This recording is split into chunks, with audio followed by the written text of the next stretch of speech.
Friends చూడండి, ఇది మొంత అలాగే తుఫానికి ఉందంతా. తడిసిపోయి మొత్తం దాన్ని కుప్పేసి ఉంటే పొగలొస్తుంది చూసారు కదా.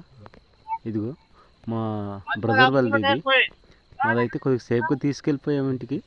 ఇదైతే మరి ఇంకా ఫుల్ తడిసిపోయి మొక్కలు అయిపోయింది అనమాట. మీ మొక్కలు అయిపోయింది కూడా పెడతాను చూడండి. చాలా బాధాకరమైన విషయం ఇది. చూసారు కదా, చూడండి పొగలు అయితే ఎలా వస్తుందో, మొత్తం ఉడికిపోయి కుళ్ళిపోయిందనమాట. ఈ విధంగా ఉంటుంది ఫ్రెండ్స్ రైతు కష్టం. చూడండి, ఇక ఈయన మా బ్రదరు. మేమందరం వెళ్ళి సాయం చేసాం, కానీ మొత్తం పాడైపోయింది. చూడండి తడిసిపోయి వస్తుంది మొత్తం ధాన్యం అంతా. ఇది మళ్ళీ ఒక 2-3 రోజులు ఆరబెట్టాలి. ఆరబెడితే కానీ అయినా సరే కుళ్ళిపోయిందనమాట. చాలా బాధగా ఉంది. చూడండి పొగలు అయితే ఎలా వస్తుందో, ఎంత మొత్తం తడిసిపోయింది. మొంత తుఫాన్ ప్రభావం వల్ల. ఒక ఫ్రెండ్స్ ఉంటాం మరి. జై జవాన్ జై కిసాన్.